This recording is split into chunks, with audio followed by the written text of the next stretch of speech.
of The Capitolist. I am your host, Brian Burgess, and this is our producer, Ann Howard. Hello. Ann, I have a question for you. Okay. Do we need a woman in the governor's mansion? Tough question. We need a good leader. You don't care. It doesn't matter. You don't care about the. I want a good leader. It could be a woman. It could be a man. I just want a good leader. So you'd say gender is not important to the question of the 2018 governor's race. Only time gender matters is when you want to have a baby and you want to be the one to do it. Would you go so far as to say that Bob Graham's daughter made a mistake when she sort of was playing this whole Hillary card, saying that we need a woman in the governor's mansion? A mistake? At face value, yes, I would say that's a mistake. I promote what a good leader you are. She's trying to divide the. Yeah. She's going for the 50% women. Well, I think women can make fine leaders, by the way. I'm sure they can. Sure. Don't get me wrong, but I think it's the height of campaign silliness, like you, to make gender central to a campaign. Other than her Adam Putnam haircut, everyone already knows she's a woman. Oh my goodness. So if there's some advantage to running as a woman, she shouldn't have to point it out. That's my 2 cents on it. I will agree with you on that. But what's her logic? I mean, what is she actually saying? Like, why do we need a woman in the governor's mansion? By that logic, couldn't Andrew Gillum say, we need a black guy in the governor's mansion? Sure. Right? I mean, it makes sense.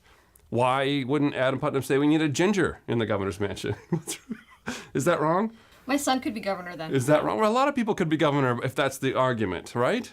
You know, Phil Levine, he could say, you know, should we need someone with a yarmulke in the governor's mansion, right? Okay. Why not? I see right? what you're saying. If makes she's going to say that, they could say this. Right. It's her ploy. Yeah, she's going for that 50% thing. It's 50%. But what about my demographic, the fat demographic? Oh my goodness. That's my demographic. Why shouldn't, I consider myself a member of that group. We need the champion too. Like, why not John Morgan? Right? Why not? My goodness. What's wrong Speaking of fat, let's talk about your keto diet. How's that going? Well, we could talk about it, but look, you should just ask me that question during the close. How's the diet going? Okay. I am still on the keto diet, and we're going to have a great celebrity chef and political operative, Josh Cooper. He's going to show us how to make some kind of special spaghetti that doesn't have any carbs in it. So he'll be on later in the show. Noodles without zoodles. Yes. Most likely. Zoodles. Can we say that on TV? I think we do say zoodles. Zoodles. They're like noodles, but without the carbs, just like Bob Graham's daughter is Alex Sink without the resume. See, I can't stop. Oh my goodness. Let's talk about the zoodles. I can't stop it. I'm She excited. deserves it. She deserves it. Now I'm excited about the zoodles. Stop picking on her. When we come back, though, we're going to ask more important questions, like, what did Richard Corcoran do this week to keep his gubernatorial dream alive? That is a good question. What did he do? That's a good question. He's got the clock is running. I'm on excited Richard to hear Corcoran. the answer. The clock is definitely running. He's got, we got 50-ish days left or so Sure. in the session.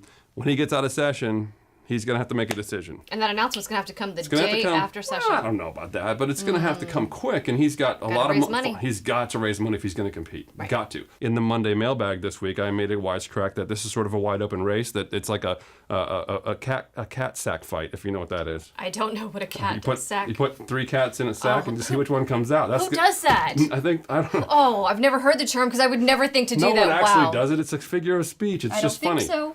It's funny, and that's what kind of this primary is going to be. You're going to put these 3 cats, these Republican cats, in a bag, and one of them's going to emerge victorious. I do think that it's going to be a free-for-all if he gets in the race. So it will be quite the fight. It's going to be a fun conversation. We're going to have it with Chris Dudley and Katie Webb when we come right back after these messages.